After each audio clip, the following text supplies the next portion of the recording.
Hello, this is Broyar, and welcome to a brand new Let's Play series for Civilization 6. You may be wondering where Eleanor is if you saw the thumbnail for this video.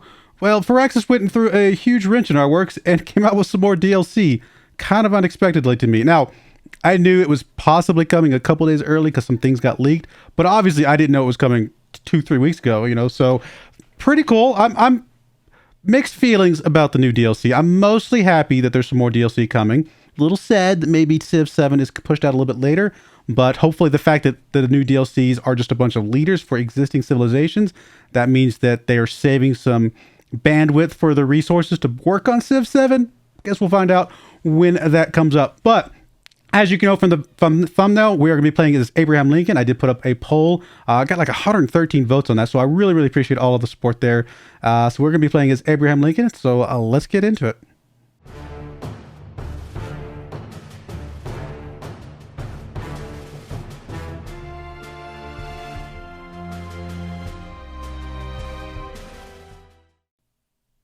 All right, here we are in the game with Abraham Lincoln selected, ready to rock and roll. Hopefully you guys were able to see my first impressions video, kind of get a little bit of understanding of Abraham Lincoln. If not, I will dive into that here in just a moment. Before I get into the game, though, I do want to ask, again, as usual, for the first video of a new series, please, if you like this type of content and want to see more of it, please like the video, subscribe to the channel, hit that bell notification so you know when these types of videos come online. Consider becoming a channel member to really support the channel, although I really just appreciate the likes and comments. That's really hugely helpful already. And speaking of comments, please comment below. That always helps the algorithm as well. But Abraham Lincoln, he's going to be an interesting one for us. We've done a lot of domination games lately, and more than likely we're going to be doing a domination game with Abraham Lincoln as well. But again, once we get the loading screen, we'll go over some of his bonuses in case you missed the first impressions video. I'm not going to run any game modes today because obviously I have not played as this particular leader. I like to play as new leaders completely vanilla if at all possible. We are going to play just on standard continents. So I'm not going to mix anything else up there. Obviously, Deity, gameplay speed standard, and of course, map size is standard as well. Here is the game random seed and the map random seed if you want to play along. But other than that, without further ado, let's get into this and we'll go over Abraham Lincoln's bonuses after Mr. Sean Bean gives us his little intro here. All right, so Abraham Lincoln here is very much a mid to late game leader. I mean, there's nothing of his bonuses that comes along early in the game at all. Founding Fathers, tiny bit, but it really comes into its own when you get further into the game and have actually governments with wildcard slots, right? So you have the normal American stuff. You got Founding Fathers, which I just mentioned. All diplomatic policy slots in the current government are converted to wildcard policy slots. As you get further and further along, that becomes a bigger and bigger deal because you get more and more of those diplo slots in some of the bigger governments. Plus, you get +1 diplomatic favor per turn for every wildcard slot in their government. So, as you can tell, that would add up quite a bit. They also get the P-51 Mustang, which is one of my favorite units in the game, just because I think P-51 Mustangs are cool. Quite frankly, what can I say? I love fighters, though. You guys have seen me play any combat before. Fighters are ridiculously strong, and the +2 range and +5 combat strength. Now, the +5 combat strength is against other fighter aircraft. That's fine. A little bit of bonus there. The +2 range, though, works for everything. And that's one of the fighter jets or fighter planes' biggest weaknesses is that flight range. So having a little extra flight range is a huge deal. And then, of course, they get extra experience, which helps you kind of rack up, get to some of those bonuses, such as being a big tank buster, things like that. That can really come in handy as well. So I really love the P-51 Mustang. Really awesome. And then, of course, they have the film studio, which is a building unique to America, plus 100% tourism pressure from this city towards other civilizations when the game enters the modern era. The film studio, I'm going to be perfectly honest, does not really play well with the rest of Abraham Lincoln's bonuses. We might just ignore that one exists. We'll see. But his big one is, and this is his leader bonus, is the Emancipation Proclamation. I'm pretty sure we could have all guessed what they were going to call it. And the bonus is several-fold. First off, industrial zones get +3 loyalty per turn to your cities. That's a pretty big deal, especially if you're doing some conquest. Just do some conquest, build an industrial zone, which is going to help you get some production anyway, and get a little extra loyalty. Or any cities that are on the fringes of your empire, putting some industrial zones there, getting a little extra loyalty. Now, I don't typically build a lot of industrial zones in all of my cities, but the second part of this bonus, we'll get to in a second, might lead me to build a lot more industrial zones than I have historically. There is a part of this where plantations give -2 loyalty per turn. I think I don't think this will affect us too much. Even if we have a lot of plantations, usually your core cities where you're going to have a lot of those plantations to get those luxuries, things like that anyway, the extra -2 loyalty is not going to hurt you that much. In the fringe cities or the cities that you recapture, it's very easy to just send a builder over there to pick up the plantation temporarily. Yeah, it hurts a little bit to not go without those bonuses, but as soon as you get everything under control and you can afford that -2 loyalty hit, put them right back and you're good to go. So I think it'll be fine. I don't think it'll be too big of a problem. Typically, unless you just get really lucky, or I guess unlucky in this case, don't tend to have a lot of plantations, but we'll see. Obviously, bananas are a plantation. Maybe you don't keep the bananas around after all if you want to save some of that loyalty hit for the actual luxury type of unit resources, as opposed to just spending them all that loyalty hits on bananas, you know. But I still think even with bananas, we'll be okay. The big thing here is receive a free melee unit after constructing industrial zones and their buildings. That's a lot of free units that we're going to be able to build up with Abraham Lincoln. Now, again, these are melee units. As you get to the mid to late game, melee units might not become quite as important. Still important, though. Still good. And the fact that they come in with not requiring resources when created or to maintain is a huge deal, because obviously sometimes you're missing that niter, or you're missing that, I think, was it oil for the mech infantry, things like that. Plus, they receive +5 combat strength, which is a massive deal. Anytime we've seen +5 combat strength in any of our games, you know how big of a deal that is. That's a general. But then you can still have a general and have another +5 on top of that. So really, really huge deal. We're going to have industrial zones all over the place. Lots of productivity, lots of units floating around. Hopefully lots of P-51 Mustangs, because I love them. And I think this is going to be good. So expect a domination victory, just because what else do you do with Abraham Lincoln? Which is so mind-boggling to think of a domination victory with Abraham Lincoln. I think of him more of a unifier, right? Or something like that. I don't know. But definitely feels like that's going to be par for the course for us. I mean, we already have a plantation thing. Maybe he has a bias towards plantations. I wonder. That would be kind of a cruel little twist. We're going to give you a penalty for plantations, but also bias you towards plantations. We do have some wheat right over here, and we have some diamonds. Diamonds are amazing. Look how good that resource is. That is a ridiculously good resource. Ideally... Okay, a couple things here. I would like to keep the spot open here by the mountains, if at all possible. Okay, you know what? I think first thing we're going to do is we're going to move you this way just to see what else is over here. Okay, so we got a river over here, which it's going to take me too many turns to get over there with this settler. It's just not worth spending that many turns traveling that far with the settler. But it's a good second city site, right? So let's say we put a second city site right here. In fact, we're going to go ahead and pin that real quick, just so I can kind of get an idea of how far away. 1, 2, 3. So honestly, where we're at would be fine, but I don't want to use up the woods. I'm tempted to move down to here, but that's a terrible tile, quite frankly. But it does allow us to stay near the 2-2 and start working that right away. It will get us a 2-1 pretty soon after. We could also move up here to get this 2-1. I could also waste 1 turn and move over to this 2-2. Still get this 2-1, be closer to the diamonds, but we're going to be close enough to the diamonds here as well. I don't think this is a great tile, but I want to preserve the 2-2 for sure. I'd like to preserve the woods if at all possible, and getting a little bit closer to the diamonds or the wheat. I mean, we can make this work. It's not ideal. I could definitely see an argument for moving 2 turns and skipping a turn, but the only time I really like to waste a turn and like lose a turn is if I know I'm going to get extra production out of it. And we are not. The only way we would get extra production out of this mess is if we actually moved onto the Plains Hills tile and settled there. And I don't know that I want to do that. I think I want to use the 2-2 here instead of moving there. And I would move close to the mountain, but that offsets this, makes that problematic, and just so I can get the coffee, but that can have some issues over there. So I think, even though I'm not 100% confident of this particular move, can we see?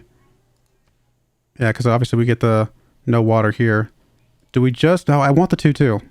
I really want the 2-2. I think we're going to accept the no water, and we'll just have to figure out how to way to make that work. We can put a lot of farms out here to get us some housing and things like that. I think I'm going to move here.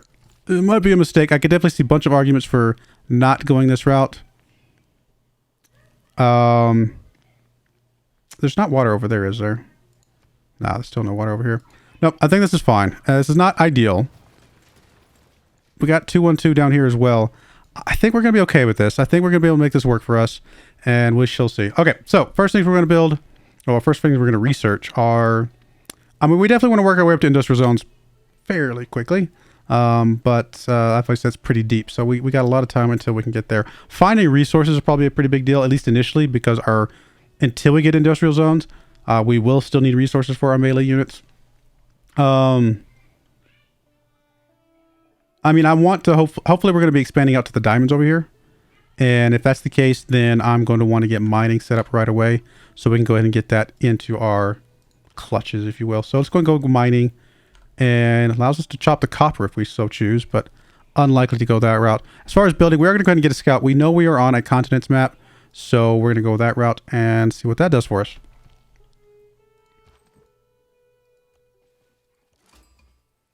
All right, we already found Singapore, quite a bit closer than I would have liked. We can still put a city here, though. They're not so close that we can't put a city up there.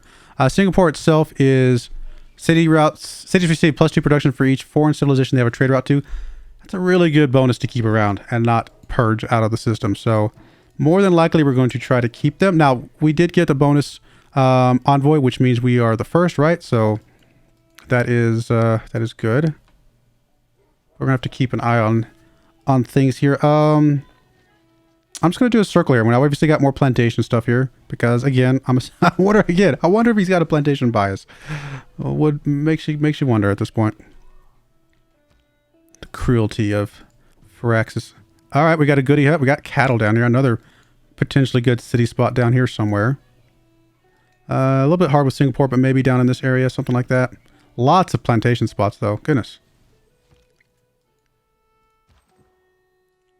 Now let's go get that goodie hut with you, and then to kind of circle you back around to our home area. Okay, I mean, it's fine. I mean, but boosts are always nice to have. A couple olives. What are olives? What are olives? What kind of improvement is that? That's not a plantation, is it? Is it like a farm? No, it is plantation. Oh my goodness. The plantations. Does he have that kind of... Oh my. We've got plantations everywhere. Or plantation opportunities everywhere. There is our scout cat. And we're going to have you come up this way, my friend. We are completely surrounded by city-states. Wow. Not great in some ways because it really limits our potential city spots. But it does mean that we're unlikely to run into some neighboring civilizations like right here because we're very much surrounded by city-states.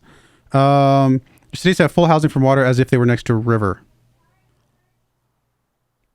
Okay, Washington definitely wants that bonus because that very much plays into the fact that we're not getting water right now. +1 amenities in cities with a commercial hub district. These are actually really good bonuses. I think we want to keep these people happy, and we are the first to meet them. So, yeah, we would like to try and make these guys happy if at all possible. All right, production. We're going to go ahead and go... I'm going to go ahead and get the slinger. I was going to go monument. I do think we need the slinger. There isn't a barbarian encampment over here, so we're going to go ahead and move across and start working our way towards that with our warrior. And we'll let you come up here to the goodie hut. Thankfully, the city-state cannot take that. Tornado running through. That's an early tornado.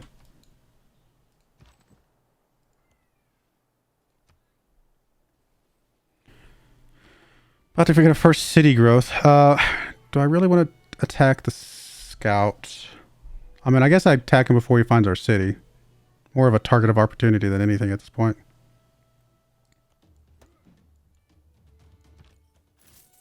A little bit of gold. I mean, sure. Do we have anything we want to buy with our gold right now?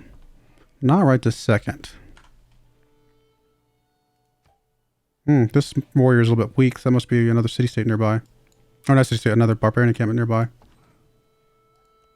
Alright, this scout's probably going to scoot through here and still find our capital, but by then we'll have moved over to their encampment, so it shouldn't be a problem. Alright, so we are working the diamonds over here, which is going to give us quite a bit of extra gold, which is nice.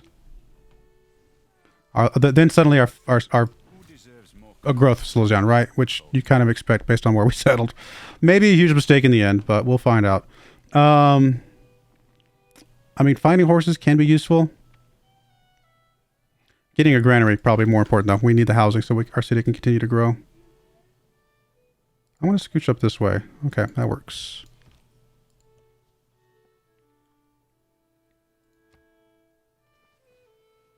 It is not wisdom, but authority that makes a law. All right, so new policies. We definitely want that, and we definitely want the faith until we can get us our pantheon.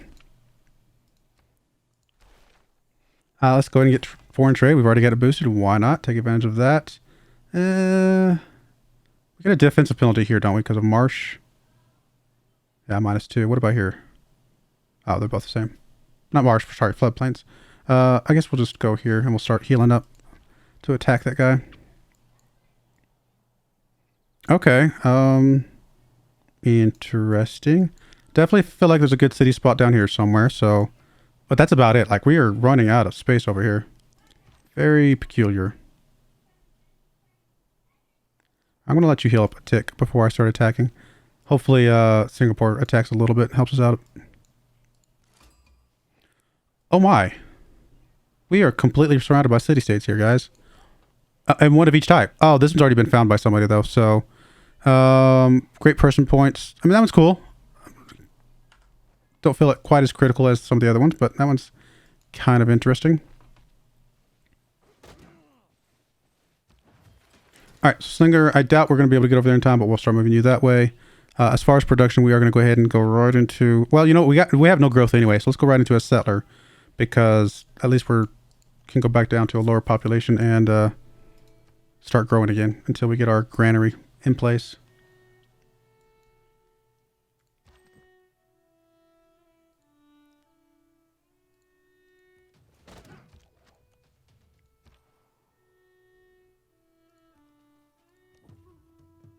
Another goodie hut. Really interesting start here. We were very much bordered by a bunch of city-states, which pros and cons, like I said. There's limits our growth a little bit unless we start taking out city-states, which can be a little bit challenging. Oh, good. We're going to be able to get this. But it also means we're not likely to have a opposing civilization right next to us. Oh, I forgot to go to the goodie hut. That's right. We're across the river now. We'll get there in a moment. We're still good here. We're still moving you over. That's fine. I bet that scout attacks me. We're going to take the promotion.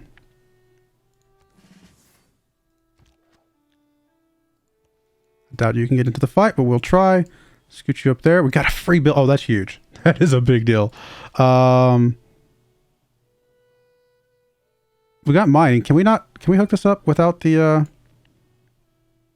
jungle clearing? I can't remember. Why do I suddenly forget things like that? The only reason I'm questioning it is because it's not showing up right now. Maybe it's partly because we need some farms for some housing. That's what it's going to tell me. I'm still going to go over here. I think we're fine to connect that. Or are we?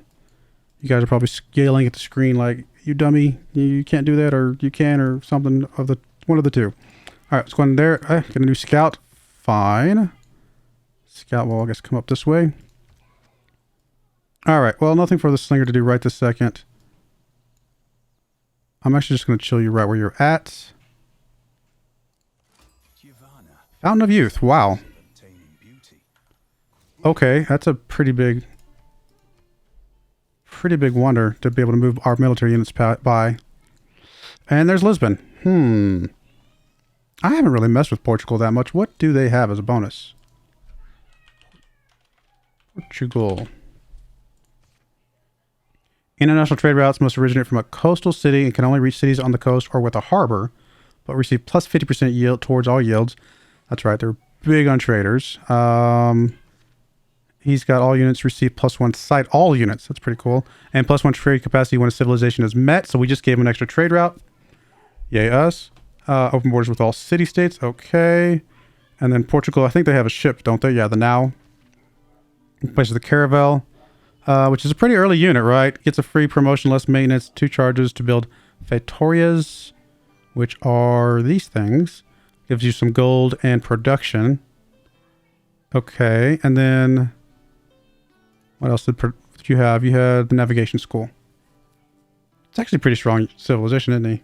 Yeah, we definitely need to play. I'm looking forward to playing him when we get to him, but Nothing super concerning right this second, but yeah. And look, bananas, some more plantation stuff, because of course there is.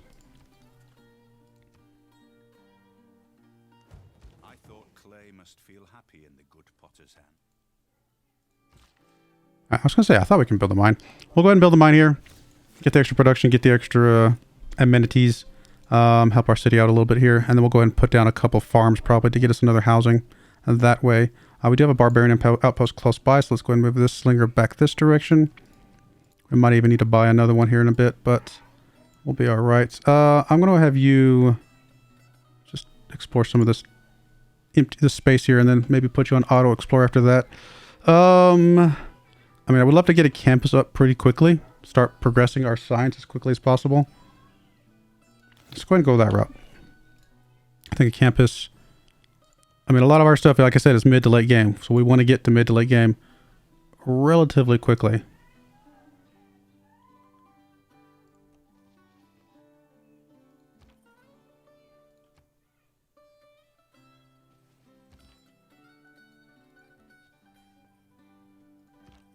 I guess I should take your promotion. That's all right.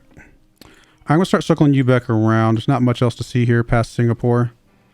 Thankfully, Muscat should be protecting our units a bit, so we'll take advantage of that. We're going to put a farm here and probably one there just to get a couple more housing bits. I mean, I could come over and put a mine over here, but I'd really like a little bit extra housing if at all possible.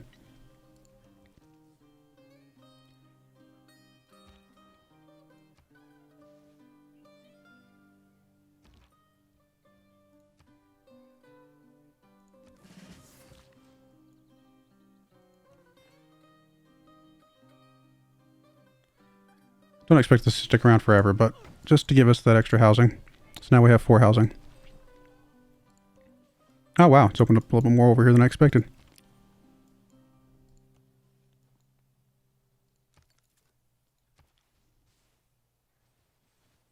That's the positive aspect of trade. All right, anything we want to change to? I don't think so. We're still waiting on that Pantheon, so we're still good there, and we still got barbarians. I'll go ahead and take craftsmanship. Got that boosted. Nice. Wow, this is really opening up a lot more. I mean, I would imagine it's cutting off here at some point, right? But perhaps not. I don't know, I guess sneak over this way. We'll take a peek, and then we'll start moving downward. Another city-state. We are finding all the city-states. Now, they have also been visited before. Double experience from battles they initiate. That could come in handy. All right, I'm going to go ahead and put you on Auto Explorer. I think you're going to be fine. Settlers coming up here in a bit. Got to figure out what the best place to settle you in, just to make sure we're as aggressive as we need to be. I've got enough gold. I'm going to buy us another unit. Could buy the trader, but I think we'll go ahead and buy us a... You're a slinger or a warrior? I just want somebody to protect the settler while it's moving about. Guess we'll go warrior.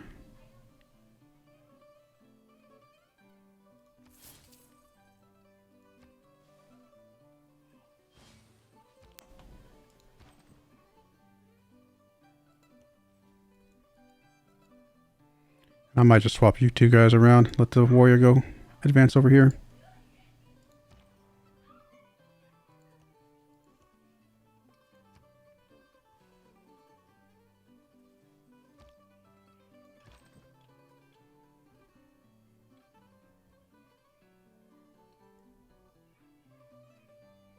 Alright, I'm actually going to go ahead and move you back to the city site location. Maybe heal you up from when we get there. You can go ahead and come up this way, I guess. Just to kind of get a little bit of peek. And then we'll probably put you on auto in a moment.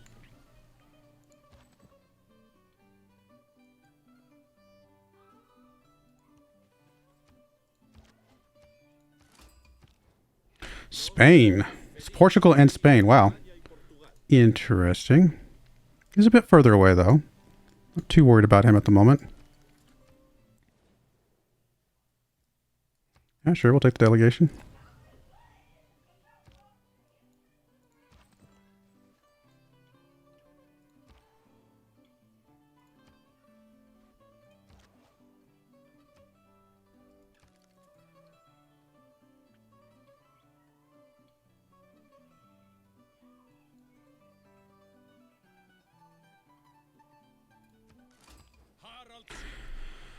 Herald. Lots of European nations.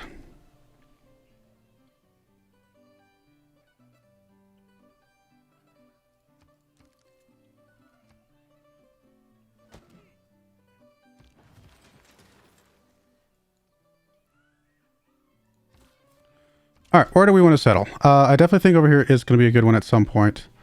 But would we rather settle further down first?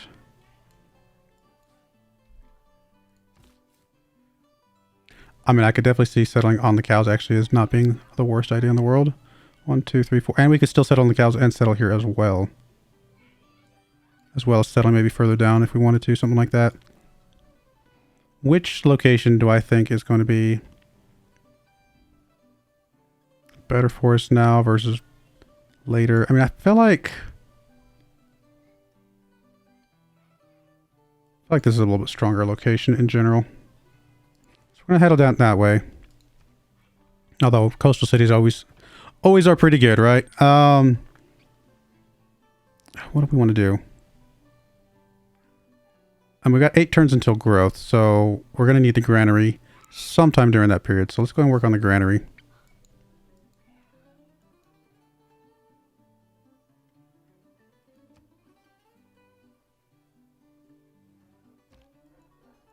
I might actually buy a trader. Could have bought it last turn, but I'm going to go ahead and get it now because that'll give us a bit more gold as well. Oh, that didn't... Thought that would finish it, to be honest. That'll give us a bit more gold. Plus, we got the thing to get us a trade route to, who was it? Singapore? Singapore. Which is fairly safe. Plus, get us a road through here. That'll be fine.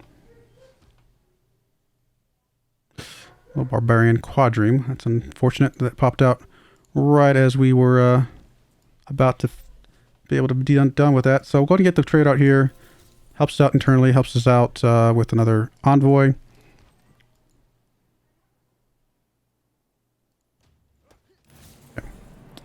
We got that. Now, of course, this guy could potentially kill him, which is unfortunate, but clearing out the barbarian camp is usually a pretty good idea.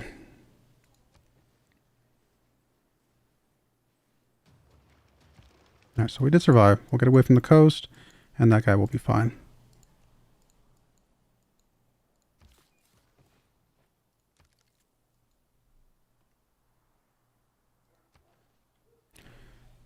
Lots of Portugal units floating about. Alright, there's our campus. I want to get you back to our main city. Get you healed back up. I'm just going to park you here, get you healed up.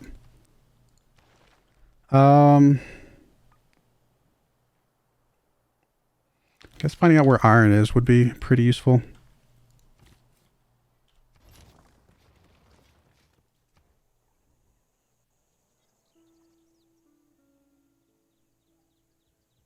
Let's go and go for the early monument like I usually like to. I'm just going to alert this slinger for now. If for some reason Portugal starts some trouble, then... I mean, we got a couple units. He doesn't have a ton nearby. I mean, we got to get this guy into safety, though. Still don't want to change anything just yet, although we don't have any barbarians currently visible. So... I guess the argument could be made to change that part at least.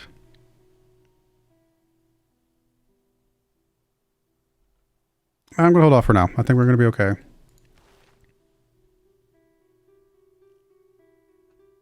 Because I'm going to start working on some of these internal ones to get to that first government. Would not surprise me if he declares war on us as he's passing through here. In fact, in preparation for that, do I want to move the slinger up?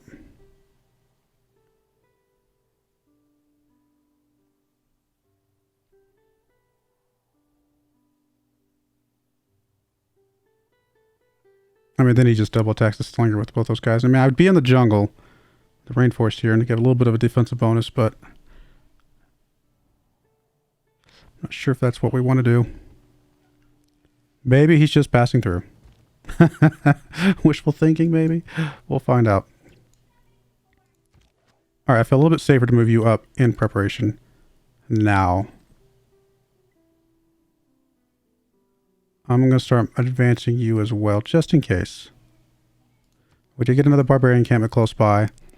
Again, lots of city-states to help protect us a little bit. Okay, so he's moving away. So I think he was just taking a peek.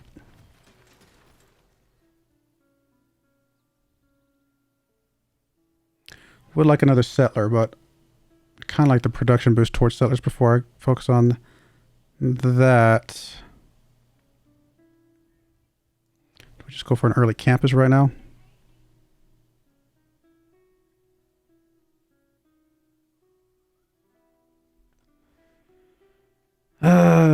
Goodness. It's a lot of science.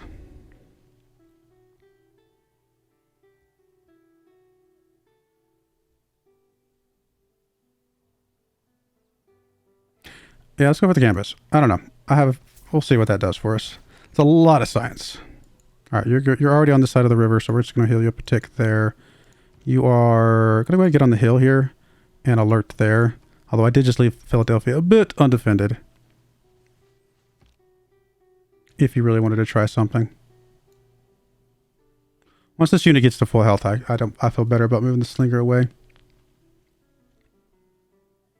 All right, well, we're over 30 minutes now. I usually let the first episode go a little bit longer than normal, just to kind of get a good intro base here. But yeah, there we go. Washington, Philadelphia down.